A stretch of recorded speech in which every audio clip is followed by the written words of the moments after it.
Ukraina memakai taktik Iran dalam mengusir penjajah dari negaranya yakni Rusia. Diketahui Rusia sudah 4 tahun melakukan penyerangan terhadap Ukraina yang merupakan negara tetangganya sendiri. Rusia memulai invasi skala penuh ke Ukraina pada 24 Februari 2022 dan perang tersebut terkatung-katung tanpa solusi perdamaian. Selama 4 tahun ini, Ukraina pun mati-matian terus bertahan dari serangan Rusia dan mempertahankan kota Kiev. Namun saat ini pola perang Ukraina terlihat mulai berubah.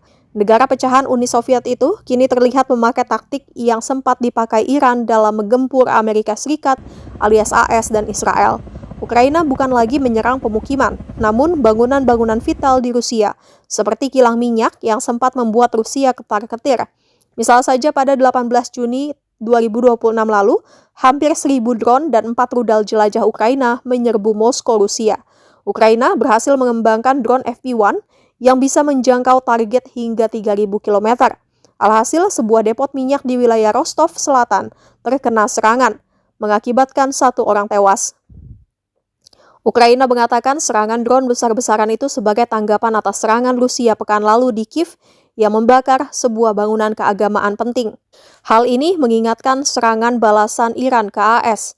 Meski jarak tempuh yang jauh dengan AS memang menjadi kerugian dari Iran, namun Iran tidak putus akal. Negara Republik Islam itu menyerang sejumlah pangkalan militer AS di negara-negara Timur Tengah seperti Uni Emirat Arab atau UEA hingga Arab Saudi. Belum lagi Iran juga menyerang infrastruktur penting di Israel seperti kilang minyak hingga pusat komunikasi Israel. Seperti Iran, Ukraina pun dikabarkan berhasil merusak pusat komunikasi luar angkasa Dubna di wilayah Moskow. Dubna adalah salah satu pusat kunci infrastruktur satelit Rusia. Melalui beroperasinya saluran komunikasi, stasiun darat, dan pemeliharaan jaringan satelit. Akibat serangan-serangan masif Ukraina, Rusia pun lumpuh. Sejumlah bandara di Rusia, tepatnya di dekat ibu kota Rusia, telah menangguhkan penerbangan untuk sementara waktu. Drone juga kini menjadi senjata favorit Ukraina dalam melakukan serangan ke Rusia. Para ahli mengatakan bahwa konflik di Ukraina dan Timur Tengah telah memunculkan peperangan drone asimetris. Untuk mengimbangi kekurangan rudal dan kurangnya angkatan udara modern, aktor-aktor yang secara militer lebih lemah semakin banyak menggunakan drone untuk menyeimbangkan kekuatan.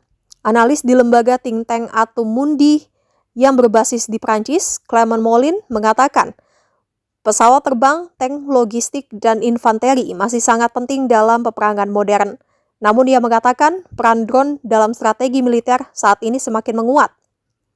Kemenangan Iran dan AS juga bisa menjadi inspirasi Ukraina, bahwa di era saat ini negara kecil mampu melawan negara adidaya sekalipun.